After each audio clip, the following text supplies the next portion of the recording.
sa ating mga SSS pensioners dyan. It's me, Angel again. Welcome back sa aking YouTube channel.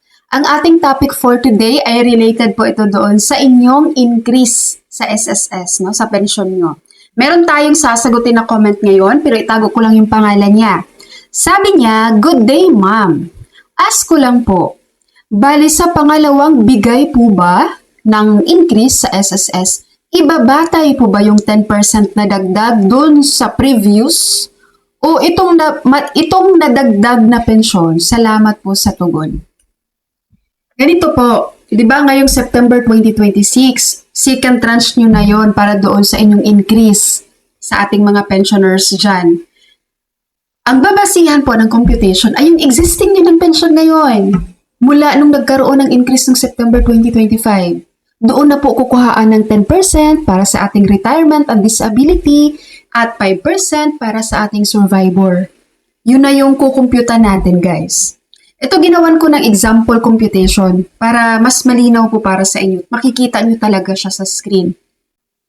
Diba, sabi ko nga ang ating retirement at disability 10% increase yan. Ang ating survivor 5% lang. Yan yung ating type of SSS pensioners. Ngayon, dito sa pangalawa, itong naka-highlight ng yellow, ang nilagay ko dito, old pension, bago ang September 2025. Ayan, tinagalog ko na yan, guys, ha. Ibig sabihin, ito yung amount ng pension bago nagkaroon ng increase ng September 2025. Example ko po ito, ha. Halimbawa, dito sa retirement, ang pension mo bago nag-September 2025 ay 2,200. So, wala pang increase yan. Ay, nung September 2025, nagkaroon ng 10% increase ang ating mga retirement pensioner. So, ang 2,200, ang 10% niyan ay 220 pesos. Kaya, nung September 2025, naging 2,420 pesos ang iyong monthly pension. Ngayon, guys, ha, para doon sa mga hindi marunong mag-compute, ganito lang yung gawin nyo. O kunin nyo yung dyan, calculator na dyan. Sa cellphone nyo, may calculator din yan, di ba? Ganito lang gagawin nyo. I-type nyo dito, 2,200 times 10%. Ayan, lumabas 220, di ba? Ibig sabihin, ito ang 220 na i-add mo sa iyong pensyon. Ito yung 10% ng iyong 2,200. Okay, dapat marunong din kayong mag-compute, guys. And sa mga viewer ko dyan, ha, kailangan natin dito ng malawakang pag-iintindi sa iba na hindi pa alam paano itong computation. Alam ko sasabihin nyo, napaka-basic lang naman yan, napakadali lang naman yan. Yes, para doon sa mga nakapag-aral. Pero guys, tandaan nyo po, ang dami po nating mga senior citizens na ang swerte na lang talaga nila na nakatungtong sila ng grade 1 dati. Dahil dati po, napakahirap pumasok sa paaralan dahil sa financial problem. Kaya marami po tayong mga senior citizens na hindi agad-agad nakakaintindi. Kaya kailangan ipaintindi talaga natin sa kanila ng dahan-dahan at maayos. Okay? Huwag po tayong maging judgmental, ha? Huwag tayong mag-judge dito sa ibang viewers. So, ganito lang ang pag-compute, okay? Sana magawa nyo to, guys, sa calculator nyo dyan sa cellphone nyo or meron kayong calculator mismo. So, gawin nyo po para matuto din kayo. Alright? So, ngayon, itong 2,420 pesos, ito na po yung monthly pension mo hanggang August 2026. Dahil po, sa September 2026, madadagdagan yan ng 10%. So, ngayon, magkano ang 10% ng 2,420? That is 242. So, 242 plus 2,420. So, sa September 2026 yan ay magiging 2,662 pesos. At itong 2,662 pesos, yan ang iyong magiging monthly pension hanggang August 2027.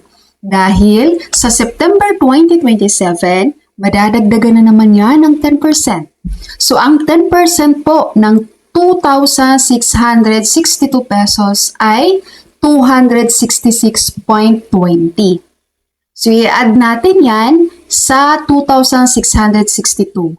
Kaya sa September 2027, ang iyong magiging pensyon sa SSS ay 2,928.20 pesos. Yan po ang iyong magiging monthly pension niya na onwards hanggang sa magkaroon ulit ng announcement kung magkaroon ba kayo ng increase pa or wala pa. No, basta yan na yung marireceive nyo onwards. So ngayon naman dito sa disability. Sa disability natin, 10% din ang kanilang increase. Ang in-example ko ditong amount is 2,000 pesos. Halimbawa, bago po mag-September 2025, ang iyong monthly pension sa SSS ay 2,000 pesos. So sa September 2025, nadadagdagan niya ng 10%. So ang 10% ng 2,000 ay 200 pesos. Kaya sa September 2025, ang iyong pensyon ay nagiging 2,200 pesos. At yan po ang iyong magiging pensyon hanggang August 2026. Na-gets? Ngayon, pagdating ng September 2026, madadagdagan ka na naman ng 10%. So, ang 10% ng 2,200 ay 220 pesos. Kaya naman, sa September 2026, ang total ng iyong pensyon ay magiging 2,420 pesos. At ito ang iyong magiging monthly pension hanggang August 2027. Dahil sa September 2027, madadagdagan ka na naman ng 10%. So, ang 10% ng 2,420 pesos ay 242. So, ang iyong magiging pensyon sa September 2027 ay 2,662 pesos. At yan na yung pension mo onwards. Okay? Next naman sa survivor pensioner, 5% ang kanilang increase, di ba? So, ang hinalimbawa kong amount dito ay 2,000 pesos. Ibig sabihin, ito yung amount niya, ito yung pension niya nung wala pang increase. So, noong September 2025, ang kanyang 2,000 pesos ay nadadagdagan ng 5%. So, ang 5% ng 2,000 ay 100 pesos. So, noong September 2025, ang kanyang pensyon ay nagiging 2,100 pesos. At yan ang kanyang magiging pensyon mula September 2025 hanggang August 2026. Dahil sa September 2026, si survivor ay madadagdagan na naman ng 5%. So, ang 5% ng 2,100 ay 105 pesos. Ibig sabihin, sa September 2026, ang kanyang pensyon ay magiging 2,205 pesos. At yan ang kanyang matatanggap hanggang August 2027. Dahil sa September 2027, si survivor pensioner ay madadagdagan na naman ng 5%. So, ang 5% ng 2,205 ay 110.25.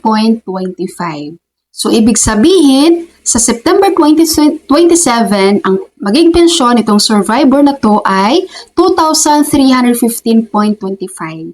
At yan ang kanyang matatanggap buwan-buwan hanggang onwards. Okay po, sa mga SSS pensioners dyan na nalilito sa computation, sana itong computation ko na to guys ay nagbibigay linaw na sa inyo kung paano yan i-compute. Ang bilis lang po, papalitan nyo lang tong amount na binigay kong example dito. At sana yung tinuro ko sa inyo kung paano nyo makuha ang 10%, paano nyo makuha ang 5%, sana ay alam nyo na din kung paano yun kunin. Okay po, sa ating mga SSS pensioners, that's all for my video for today. Thank you so much for watching everyone. God bless you.